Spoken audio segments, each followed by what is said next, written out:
Welcome back. Today we're going to talk about the Staccato P, the 2020 model. This is a pretty new gun, so this is going to have all the new features that you'll see coming from the factory. First things first, yes, this is the Gen 1 grip, not the Gen 2 grip that comes from out of the factory. So no, your pistol cannot come like this directly from Staccato, but you can make it this way if you like. So this is a Gen 1 grip. Boresight Solutions did their very aggressive off-menu texturing to the pistol, which I love. Right, even did the nice under the trigger guard for me. And then I just dropped in the Gunsmith blank trigger, and that needed no adjustments at all. Threaded mag release. I eventually took off the kind of textured button that threads in there pretty quickly because it was interfering a little bit with my support hand. My support hand was kind of making contact with the mag release, which is not something you want. That's how you get inadvertent mags falling out. Classic STI, right? Marked magwell, really nice magwell. I like the profile not only for the reloading aspect because it kind of sits really nicely in the heel of my hand. This is just a really solid, good purchase. We'll see the trigger on this. Tiny bit of take up. I mean, maybe a 16th or a 32nd of an inch, but it's a 4.5 pound break, so a little bit heavier than I would like it, and a little bit less take up than I would initially prefer. But hey, it's a factory gun, not a big deal. Those are things that you pay much more money to get the gun exactly the way you want it from a custom shop like Chambers Custom. Things I really liked.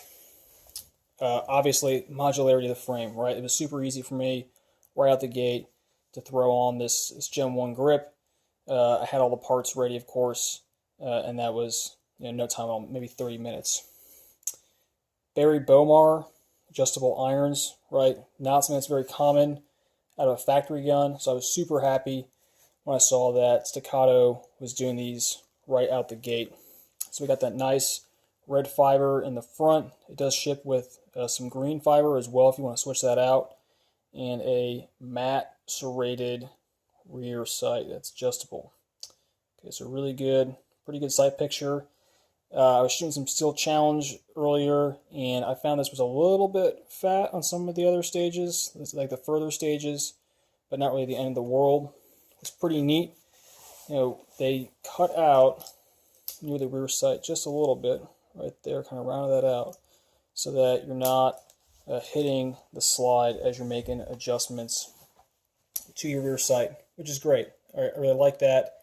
I like having the option to do some sight adjustment on any pistol, let alone one that is accurate as a 2011. No bushing, right? Very, very large bull barrel. It's super thick. I see some nice wear pattern developing there from lockup, which is what we want to see. We want that thing to lock up nice and tight. I think this thing should be getting some pretty decent accuracy. I've shot a 98 around a B8 at 25 with it so far, shooting like normal 115 grain ball stuff. So definitely not the pistol as a limiting factor, just the fact that it's a human in the loop, and also it's always going to be harder for me at least to shoot well with irons versus a red dot. So big fan of the red dot. I really like their cocking serrations.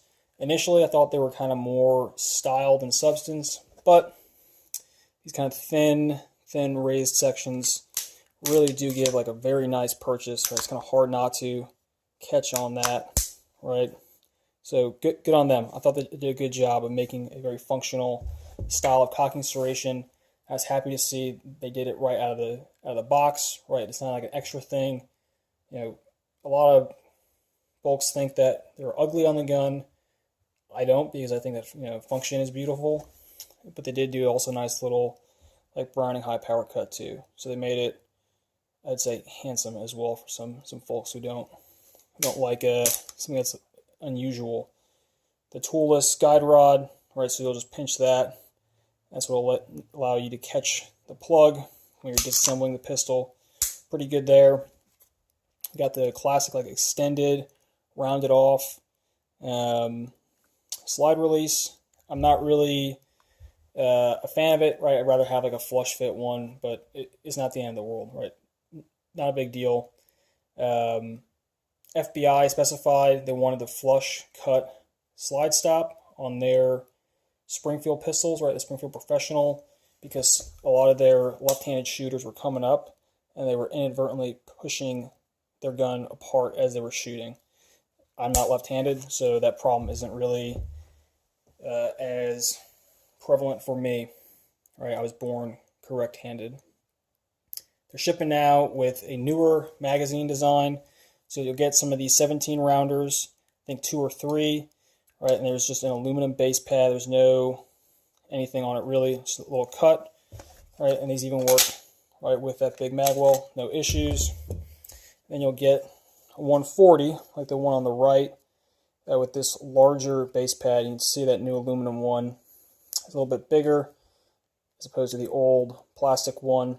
And this is designed to prevent over-insertion. However, what I found, and I hope you can see this too, they did a nice job beveling the ejector, so there actually is not an issue with anything like this. It doesn't have that over travel stop on the actual magazine hitting the ejector. So I think they did a pretty good job with that. Like the pistol's made correctly.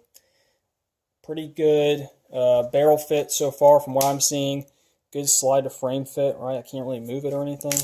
Right, yeah, it's solid. I put about 1,000 rounds through it. Happy with it so far. I think it's a pretty decent option, especially as a duty gun. Right, it's pretty easy to beat a Glock, but this thing does that handily. I also enjoy the fact that this nice old Blade Tech holster, right, that I got from Pod Mountain Arms, works for everything, to include my Staccato P. All right, so I kind of got one general use holster. I can throw my 1911 in, my 2011, my Chambers gun, anything. I just got to adjust tension a little bit. Moving on to some other accessories, the pistol. We got our Surefire X300 Ultra, the B model, of course. So this is a Picatinny rail, and it seems a little bit thicker than some other pistols. I don't know. It's just the nature of the beast, right? Like there's a mil spec with Picatinny, but for some reason, right, some of them just seem to be a little bit different than others. But that's why we have adjustment, right? It's an adjustable clamp. You can see I'm tightening that down. I opened it up maybe a little bit too much. But this is definitely the way to go for a metal frame gun, right? It fits way better than the A model, right? So you maybe need to take a little bit more time to clamp that down, but that is 100% solid, right? Absolutely no wobble, nothing like that on this gun. It does sit a little bit forward of the muzzle, which isn't the end of the world. Some folks would say that that's actually an advantage because you can use the light to index off of an organism that you want to shoot. So if this is perhaps the rib cage, I can hold that there and engage without worrying about the slide coming out of battery. Pro tip. This is the new Safariland holster for the Staccato. This is for the RDS model. Pretty good. One thing I'd note is that it is not exactly perfect for the 4.4 inch out of the box, so I did have to replace this plug with a smaller one. The plug was pretty easy. I had an extra one that I had cut down initially, so I popped out the old larger one and replaced it with a little bit shorter one, and now I have no issue with getting good lockup in this holster and still having a plug. Yes, this started out as a level 3, however it was just really getting annoying to me having to break that SLS, so I just took that off, and as there's no optic, I also removed the hood. So my OT Defense nub mod, actually designed for this holster. It's a polymer one that's glued on, right, and that is pretty solid. So I do like this holster. I think out of the box, however, the Blackhawk one is a little bit better. But if you're kind of tied to the QLS platform, you're kind of tied to this style, which, hey, this isn't a bad thing to go with, especially for 2011, then, hey, go ahead, stick with that Safariland. Something else that I like about it is just how it places the ALS deactivation and the safety kind of close to each other. I also cut down the polymer there, so I wasn't getting my thumb kind of bumped off by the plastic. So this holster, I can draw the gun, have a firing grip, right, put the weapon on fire right out the gate. In closing, I'm really liking this pistol. It's doing kind of everything that I want it to do. It's shooting straight, it's shooting pretty flat, especially for a duty size gun.